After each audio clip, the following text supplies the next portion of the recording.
তারেক রহমানে আমাদের আশা ভরসার একমাত্র ঠিকানা। আস্থা রাখুন জনাব তারেক রহমানের প্রতি। বাংলাদেশে আর কোন নেতা কারো প্রতি আস্থা রাখার কোনো প্রয়োজন নাই। বাংলাদেশের জনপ্রিয় কোন নেতা আছে? আগামী দিনে প্রধানমন্ত্রী হবে এমন কোন নেতা আছে? এই আন্দোলন সংগ্রামের পরীক্ষিত কোন নেতা আছে? তারেক রহমান, তারেক রহমান, তারেক রহমান বীরের বেশে আসবে বীরে বাংলাদেশে। তারেক রহমান বীরের বেশে মা মাটি ডাকছে, তারেক রহমান আসছে।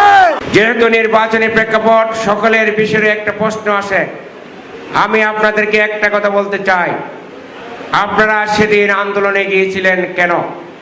তারেক রহমানের উপরে আস্থা রেখে। তারেক রহমানের উপরে আস্থা রেখে বিএনপির দুঃসময়ের নেতাকর্মীরা, এই দেশের জনগণ সেদিন আন্দোলন সংগ্রামে ছিল। 7ই জানুয়ারি নির্বাচন বর্জন করে বিশ্ববাসীকে দেখিয়েছিল বাংলাদেশের মানুষ তারেক রহমানের পক্ষে আছে। আজকেও এই বিশেষ দিনে, বিশেষ সময়ে দাঁড়িয়ে বিএনপি সহ সর্বস্তরের বাংলাদেশের গণতন্ত্রকামী জনতা, বাংলাদেশকে পছন্দ করেন সকলকে তারেক রহমানের উপরে আস্থা রাখতে হবে। তারেক রহমানে আমাদের আশা ভরসার একমাত্র ঠিকানা।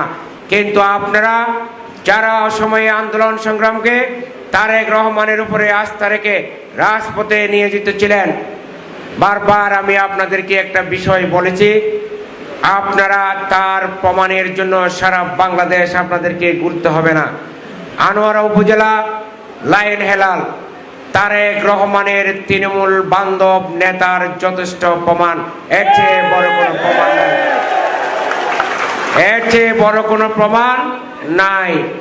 আনোয়ারা উপজেলার বিএনপির সদস্য সচিব আমার নেতা করেছিলেন আমাদের নেতা জনাব তারেক রহমান, যার এখন গহিরা, যে প্রত্যন্ত অঞ্চল গহিরা। এই দিন গহিরা গিয়েছিলাম, অনেকে বলেছিল গহিরা এখানে কোনো রাজনৈতিক নেতা আসে নাই। আমি আপনাদেরকে বলতে চাই, গহিরার এই যে সাগরের মোহনার বারোলিয়ারের মাজারের সামনে, আস্তানার সামনে রাস্তা পর্যন্ত তারেক রহমানের খবর আছে, রাস্তা পর্যন্ত তারেক রহমানের জানা আছে। তারেক রহমান দীর্ঘ 17 বছরের, আমি আপনি থেকেও অনেক কঠিন পথ পাড়ি দিয়ে আজকে বাংলাদেশকে পর্যায়ে এনেছেন। দীর্ঘ 17 বছর বাংলাদেশ থেকে বিতাড়িত নিজের মা, যিনি বাংলাদেশের মানুষের জন্য বাংলাদেশের স্বাধীনতা সার্বভৌমত্বের কারণে জীবন মৃত্যুর সন্ধিখানে গিয়ে আপোষ করে নাই, যাদের পরিবারের স্মৃতি জড়িত ক্যান্টনমেন্টের সেই বাড়ি ভেঙে আজকে সেখানে অ্যাপার্টমেন্ট করা হয়েছে। বেগম খালেদা জিয়াকে বারে বারে মৃত্যুকূপে পতিত করা হয়েছে, আপোষ করে নাই। নিজের ভাইকে হারিয়েছেন। আপনারা যারা এতদিন তারেক রহমানের